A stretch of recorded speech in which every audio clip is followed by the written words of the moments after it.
ও মা গো মা, সাংবাদিকরা কয় কি এগুলা? আমিষা হত্যাকাণ্ডের নতুন নাটক, এরকম একটা নাটক যে হবে সেটা আগেই আন্দাজ করতে পেরেছিলাম। আমি আসামির সাথে কথা বলেছি, আসামি আমাকেও বলেছে যে সে নির্দোষ। ভেজানেল সোয়াপের ভিতরে তো বীজের উপস্থিতি শনাক্ত হয়নি। আসামি নির্দোষ হলে বাসা থেকে কেন গ্রিল কেটে পালালে? আপনাদের আর্গুমেন্টটা কি ছিল? আপনাদের মানে আমাদের আর্গুমেন্ট হলো যেহেতু এটা 10 মামলা এবং যেহেতু 10 অভিযোগ আনা হয়েছে যে তার যে ডিএনএ টেস্ট, আসামির যে ভিকটিমের যে ভেজানেল সোয়াপের ভিতরে তো বীজের উপস্থিতি শনাক্ত হয়নি। এটা দর্শনকারী নিজেই যখন স্বীকার করেছেন তিনি এই কাজটি করেছেন, তাহলে আমি বলবো আইনের প্রয়োজন নাই, ঘুষের প্রয়োজন নাই, পাবলিকের হাতে তুলে দেন, নিশ্চিত করুক তার বিচার 48 ঘন্টার মধ্যে। কি প্রয়োজন তাকে কারাগারের অন্ধকারে রেখে ভালো খাবার দেওয়ার জন্য? আমার আজকে শিশুর কান্না, আমার জাতির কান্না, আমার বাংলাদেশের কান্না আমরা আর সহ্য করতে পারবো না, আমরা আর মেনে নিতে চাই না। রে ভাই, আমিষা হত্যাকাণ্ডের নতুন নাটক, এরকম একটা নাটক যে হবে সেটা আগেই আন্দাজ করতে পেরেছিলাম। রামিসার বাবা কিন্তু যেদিন রামিসাকে দুনিয়া থেকে বিদায় করে দেওয়া হয়েছিল সেই দিনই বলেছিল এদেশে বিচার হয় না, বিগত দিনগুলোতেও হয়নি, আমার মেয়ের বিচারও আমি পাবো না, সো আমি কোনো বিচার চাই না। তো রামিসার বাবার কথাগুলোই মনে হয় মিলে যাবে। আসামের পক্ষে আইনজীবী দাঁড়াইছে, আমি অবাক হয়ে যাই। ওই আইনজীবীর উদ্দেশ্যে আমি বলতে চাই, আপনি কত টাকা জীবনে ইনকাম করেছেন আর ভবিষ্যতে কত টাকাই বা ইনকাম করবেন? কবরে তো আর পকেট নাই, আপনি এই টাকা কবরেও নিয়ে যেতে পারবেন না। কথা হচ্ছে এই উকিলের মেয়েকে যদি র্যাপ করা হইতো, এই উকিলের বউকে, এই উকিলের মাকে যদি এই টাইপের কিছু করা হইতো, এই উকিল কি কখনো রেপিস্টের পক্ষে দাঁড়াইতে পারতো? এই টাইপের উকিলরা উকিল নামটাকে একদম কলঙ্কিত করে ফেলছে। এই টাইপের উকিলদের থুতু মারা উচিত। এই যে রামিসা হত্যাকাণ্ডের ধর্ষক সোহেল, সে নিজেকে নির্দোষ দাবি করেছে, সেটা আবার অকপটে সোহেলের আইনজীবী বলতেছে আসামি তো নিজেকে নির্দোষ দাবি করেছে। আসামি কি কখনো বলবে যে আমি এই করেছি সেই করেছি? কিন্তু এই সোহেল কিন্তু ফার্স্ট টাইম সবকিছু স্বীকার করেছিল, কিন্তু এখন আবার সোহেল সবকিছু অস্বীকার করতেছে। এখন সোহেল আবার নতুন করে একটা নাম আনছে, ডলার, যে আমি শুধু ধর্ষণ করেছি, ডলার সবকিছু করেছে। এই সোহেল নাকি 2 লক্ষ টাকার বিনিময়ে একটা ফুলের মতো মেয়েকে দুনিয়া থেকে বিদায় করে দিয়েছে। এই টাইপের সোহেলদের কোনো ক্ষমা নেই। এরা যেই টাইপের যেই অভিব্যক্তি আনুক না কেন, এই টাইপের কথাবার্তার কোনো মূল্যায়ন করা উচিত না। এই সোহেলের আমরা ফাঁসি চাই। এই সোহেল যাই বলুক না কেন, ওর কথাগুলো শোনার তো কোনো দরকার নাই, যা দেখার আমরা তো দেখেছি। রামিসার গলা আলাদা করে আলাদা জায়গায় রাখা হয়েছে, রামিসাকে কি বিভৎসভাবে দুনিয়া থেকে বিদায় করে দেওয়া হয়েছে। এরপরেও একটা পক্ষ এই সোহেলকে, এই জঘন্য লোকটাকে বাঁচানোর জন্য উঠে পড়ে লেগেছে। নতুন নাটক শুরু হয়েছে, কিন্তু আমরা আশাহত হয়েছি যে অ্যাটলিস্ট আমরা এটা আশা করেছিলাম যে রামিসা হত্যার বিচারটা যেন পারফেক্টলি হয়, কিন্তু আমরা আশাহত হচ্ছি। এই রামিসা হত্যাকাণ্ডে একটার পর একটা নতুন নাটক আমাদের সামনে আসতেছে। আল্লাহ জানে এই নাটকের পর্ব কততম পর্বে যে আটকায়। কিন্তু এখন মনে হচ্ছে এই সোহেলের বিচার হবে না, ওর কিছুই হবে না, ওর উপরে অনেক বড় হাত আছে। রামিসাকে সোহেল যে আসামি বর্তমানে, সে বলতেছে আমি তাকে কিছু করিনি, যা করেছে ডলার। ডলারকে মিরপুর 11 নম্বরের পয়সাওয়ালা ডলার নাকি ঘটনা ঘটাইছে। আজকে সে আদালতে এই কথা বলছে। আরো কি কি বলছে আমি আপনাদেরকে বলেছিলাম যে আকাশেও নেই এত তারা বাংলাদেশের আইনের যত ধারা, এবং তাকে কে এগুলো শিখিয়ে দিয়েছে, ভেতরে কোন আইনের খেলায় সে এখন নতুন করে ঘটনা নতুন মোড় নিয়ে আসছে। জাগো নিউজ 24 থেকে পড়ছি, 1 জুন 2026। নিজ স্ত্রীকে নির্দোষ দাবি করে রামিসার যে চলে গেল, তার ঘটনায় ডলার নামে এক ব্যক্তির বিরুদ্ধে অভিযোগ তুলেছেন মামলার অন্যতম প্রধান আসামি সোহেল রানা। তিনি বলেন রামিসাকে, আমি ভাষা চেঞ্জ করে বলছি, যা করার ক্ষতি করছে ডলার, এবং দুনিয়া থেকে সরিয়ে দেওয়ার সিদ্ধান্ত সেটাও ডলার করছে। তো সোহেল কি করছে সে আবার নিজে বলছে আমি শুধু ওই রামিসার যে নিথর দেহটা, এটাকে কিভাবে কি করা যায় এটার যত প্রসেসিং এসে এটা আমি করছি। ভাষাগুলো আমি চেঞ্জ করে বললাম এখানে। সোমবার 1 জুন ঢাকার আদালত থেকে কারাগারে নেওয়ার সময় সাংবাদিকদের কাছে এমন দাবি করেন প্রধান আসামি সোহেল রানা। আচ্ছা, আর তাহলে ডলারটাকে? সোহেল রানা বলেন আমি ক্ষতি করি নাই, ভাষাটা চেঞ্জ করলাম আবারও, শুধু রামিসার যে নিথর দেহ এটারে প্রসেসিং করছি যেন কেউ খুঁজে না পায়। হ্যাঁ, ব্যাপারটা বুঝেন। যা করার ক্ষতি ডলার নামের একজন করছে, আমি পাপ করছি, আমাকে সেই পাপের শাস্তি দেন। তিনি আরো দাবি করেন রামিসাকে এনে দিতে পারলে ডলার তাকে 2 লাখ টাকা দেওয়ার প্রতিশ্রুতি দিয়েছিল।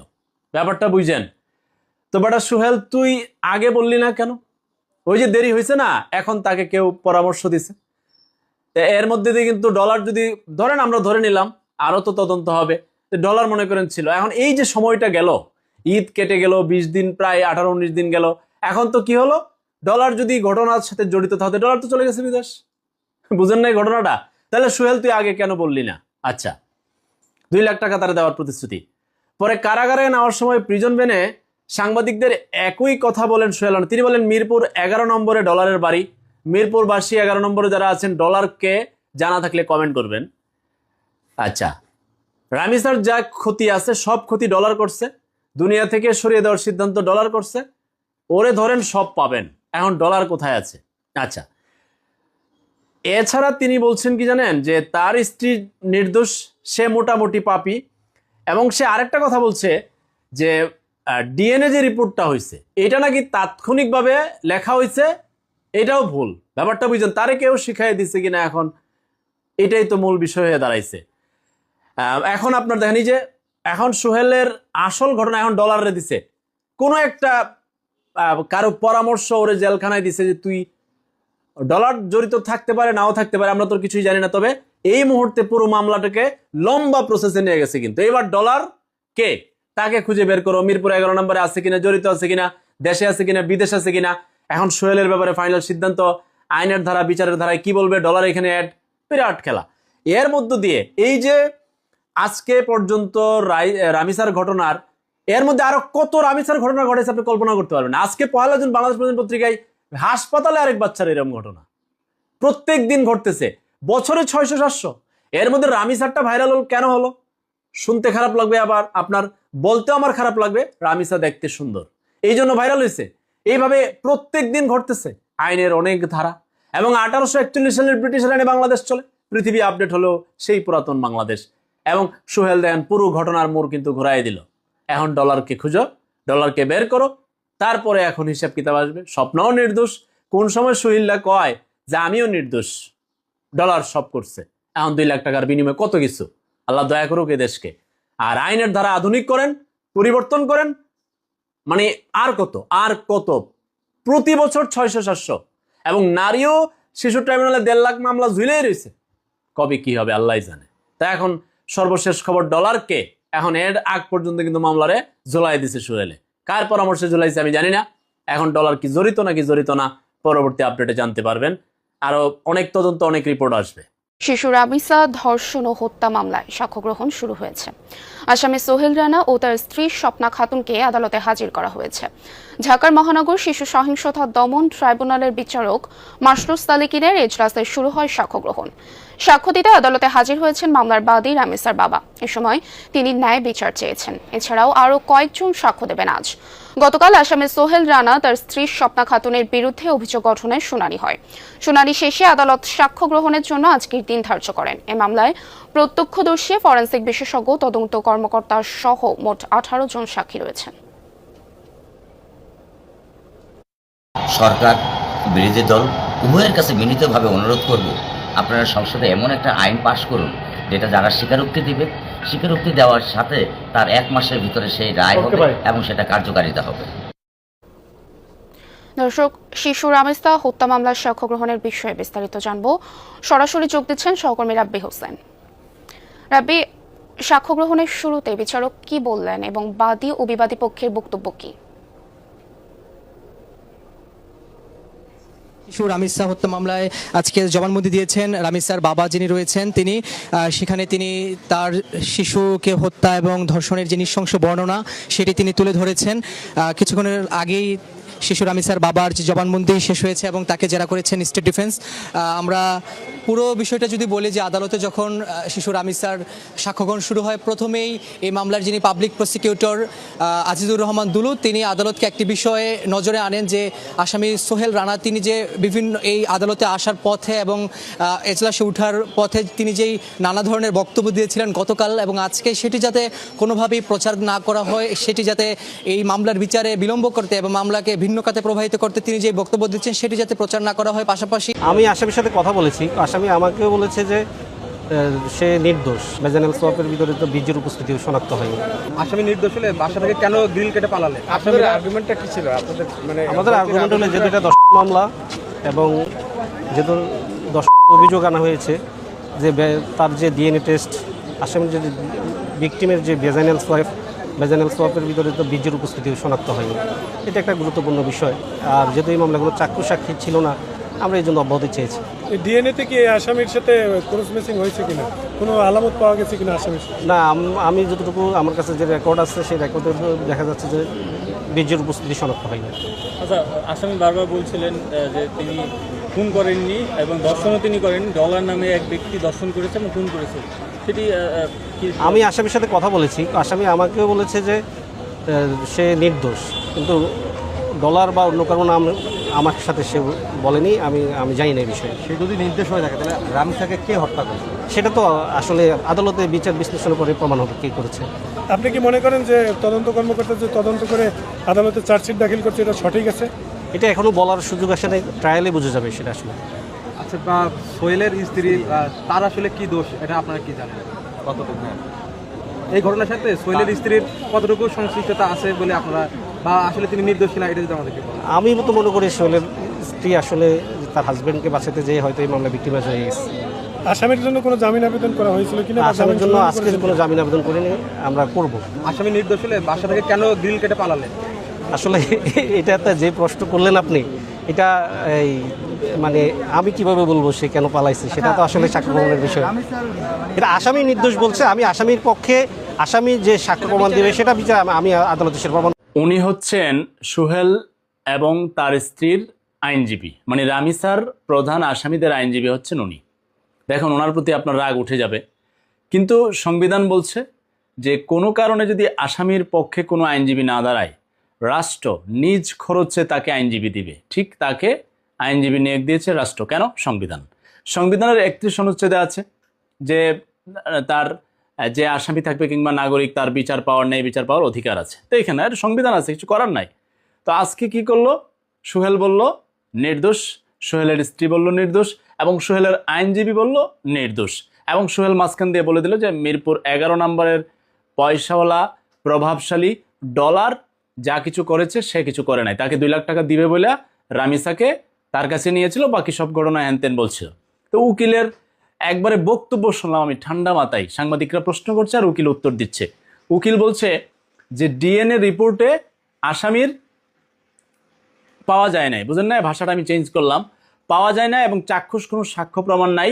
সুতরাং তাদের যে মনোবাসনা যে সোহেল এবং তার স্ত্রী বেকসুর খালাস পাবে এবং তারা ইনোসেন্ট, এই উকিল বলতেছে, এবং এটা মিডিয়াতে প্রচার হচ্ছে। আমি ঠান্ডা মাথায় 2বার বক্তব্য শুনলাম। আবার রাষ্ট্র তাকে খরচ দিছে আইনজীবী, এটা সংবিধান বলে, কিছু তো করার নাই। আচ্ছা, এর মাঝখান দিয়া 18ই মে ঘটনা ঘটলো, 19শে মে, আজকে 1 জুন। এর মধ্যে আরও রামিসা প্রতিদিন করে 4 জন, তাহলে আপনার 4 বরং 48 জন, আরও 48টা ঘটনা ঘটছে। কারণ গড়ে 3-4 জন, বছরে 600-700 প্রতি বছর ঘটতেছে। এবং নারী ও শিশু ট্রাইব্যুনালে 1.5 লক্ষ মামলা ঝুলে রয়েছে। মাঝখান দিয়ে ইউনুস আর আসিফ নজরুল আসলো, আয়সা আবার তার একটা আইন করছে যে ডিএনএ রিপোর্ট বাধ্যতামূলক নয়, এটা উঠাই দিয়ে গেছে। কেন উঠাই দিয়েছে? কারণ ডিএনএ রিপোর্ট এখানে লোকবল সংকট নাই, এত একটা ইমার্জেন্সি পয়েন্ট, এখানে লোকবল সংকট, মেশিন নাই, তারপরে বলছে এটা ছাড়াই তোমরা বিচার আচার করো। এখন এটা অতি দ্রুত ডিএনএ রিপোর্ট করায় আমরা দেখলাম পত্রিকায় আসলো। এখন উকিল বলতেছে ডিএনএ রিপোর্ট হয় নাই, কিছু পাওয়া যায় নাই, চাক্ষুষ সাক্ষী প্রমাণ নাই, নির্দোষ। এখন আপনি কি করবেন? এখন ডলারকে খুঁজো। আমরা মানে অনুমান করেছিলাম যে সোহেলকে কেউ না কেউ শিখিয়ে দিয়েছে যে ডলারের কথা বলো, এখন ডলারকে খুঁজতে থাকো। এমনও তো হতে পারে একজন পাগলকে ধরে নিয়ে আসলো সেই ডলার, তো ডলার সব ঘটাইছে। এখন আবার তাহলে সোহেল কি? মানে এই যে ঝুলতেছে, ঝুলবে। এবং আইনের এত ধারা, সংবিধানের এত ধারা। সাংবাদিক জিজ্ঞেস করছে যে 164 ধারায় তো সোহেল জবানবন্দি দিছিল, স্বীকারোক্তি দিছিল, বলছে সে দিয়েছে, এখন সে বলতেছে নির্দোষ। আমি আপনাকে আরো সংবিধানের ধারা, অনেক আইনের ধারা দেখাইছিলাম, অনেকে রাগ করছিলেন। এইসব ধারা মারা, স্বীকারোক্তি সব বাতিল হয়ে যায়। জানেন, আপনার মনে আছে ওই যে মাগুরার আসিয়ার কথা, সেটা কিন্তু রায় হয়েছিল আসিফ নজরুলের সময়, এটা এখন আবার আপিল করে ঝুলাই দিছে। কারণ সিস্টেমটা এটা, নিম্ন আদালতে যদি ঝুলানোর রায়ও হয়, এটা আবার উচ্চ আদালতে আপিল করে জুলাইতে ডেথ শুনানিতে পড়ে যায়, ওইটা আবার 6-7 বছর সিরিয়ালে পড়ে থাকে।